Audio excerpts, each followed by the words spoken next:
ସମସ୍ତଙ୍କୁ ନମସ୍କାର, ଜୟ ଜଗନ୍ନାଥ। ଆଜି କଥା ହବା ଗୋଟେ ଡିଫରେଣ୍ଟ ଟପିକ୍ ଉପରେ। ଆଜି କଥା ହବା ଟିକେ ମହାଭାରତ ଉପରେ। ମହାଭାରତ ତ ଆପଣମାନେ ମହାଭାରତର କାହାଣୀ ଶୁଣିଥିବେ। କେଉଁଠି ନା କେଉଁଠି ମହାଭାରତ ଦେଖି ହିଁ ଥିବେ। ତ ସେଇ ବିଷୟରେ କଥା ହବା। ଆଜି ଗୋଟେ ମହାଭାରତର ଗୋଟେ ପ୍ରସିଦ୍ଧ ଚରିତ୍ର ବିଷୟରେ କଥା ହବା, ଫେମସ୍ କ୍ୟାରେକ୍ଟର ବିଷୟରେ କଥା ହବା। ଭାବୁଛନ୍ତି ଶ୍ରୀକୃଷ୍ଣଙ୍କ ବିଷୟରେ କହିବି? ନା, ନା, ନା। ଅର୍ଜୁନଙ୍କ ବିଷୟରେ କହିବି? ତାଙ୍କ ନାଁରେ ବି କହିବିନି ଆଜି। ଆଜି ଜଣେ ଅଲଗା ବ୍ୟକ୍ତିତ୍ୱଙ୍କ ବିଷୟରେ କହିବି। ଶକୁନିଙ୍କ ବିଷୟରେ।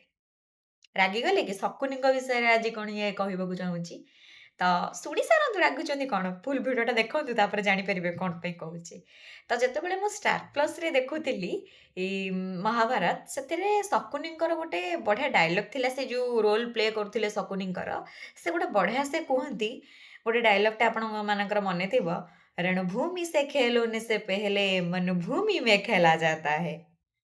ତ ସେତେବେଳେ ଏଇ ଡାୟଲଗ୍‌ଟା ବହୁତ ବଢ଼ିଆ ଲାଗୁଥିଲା ଯେ, ବଢ଼ିଆ ଜିନିଷଟା କହୁଛନ୍ତି। ତ ସେତେବେଳେ ବି ଲାଗିଲା ଯେ ରଣଭୂମିରେ ଖେଳ ହେବା ପୂର୍ବରୁ ସେ ସମସ୍ତଙ୍କ ମନ ସହିତ ଖେଳୁଥିଲେ। ସମସ୍ତଙ୍କ କଥା କହିକି ସେମାନଙ୍କ ମନରେ ଏମିତି ବିତୃଷ୍ଣା ଭାବ ଆଣୁଥିଲେ ଯେ ପରସ୍ପର ଭିତରେ କଳହ ହବ।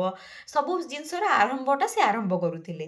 ତ ସେଇ ଜିନିଷ ଯେତେବେଳେ କେବଳ ଶକୁନି ନୁହନ୍ତି, ସିଏ ତ କେବଳ କଳାକାର ଥିଲେ। ତ ଶକୁନି ଭଳିଆ ସେଇ ଯୋଉ ବ୍ୟକ୍ତିତ୍ୱ, ଆପଣଙ୍କ ଜୀବନରେ ବି ଆପଣ ଯେତେ ଯେତେ ବଡ଼ ହେବେ, ସେଇଭଳିଆ ବ୍ୟକ୍ତିତ୍ୱମାନଙ୍କ ସହିତ ଆପଣ ଦେଖା ହେବେ। ଦେଖା କଣ ହେବେ, ସେମାନେ ଆପଣଙ୍କ ହୁଏତ ଆପଣଙ୍କ ଜୀବନରେ ଥିବେ, କିନ୍ତୁ ଟିକେ ପଛରେ ଆପଣ ତାଙ୍କ ଅସଲ ରୂପ ସହିତ ଦେଖା ହେବେ। ପରିଚୟ ପାଇବେ ଆପଣ ତାଙ୍କର।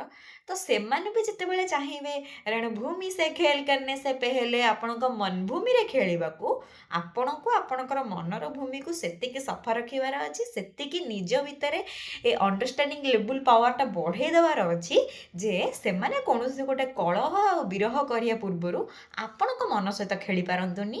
କିନ୍ତୁ ଆପଣଙ୍କ ମନରେ କୌଣସି କଥା କହିକି ଆପଣଙ୍କ ସିଦ୍ଧାନ୍ତକୁ କେବେ ଚେଞ୍ଜ କରିପାରନ୍ତୁନି। ତ ମୁଁ ଯାହା କହିଲି ଠିକ୍ ଲାଗିଲା କି ନାଇଁ, କମେଣ୍ଟ ଜରିଆରେ ନିଶ୍ଚିତ ଜଣେଇବେ। ରହୁଛି। ଜୟ ଜଗନ୍ନାଥ।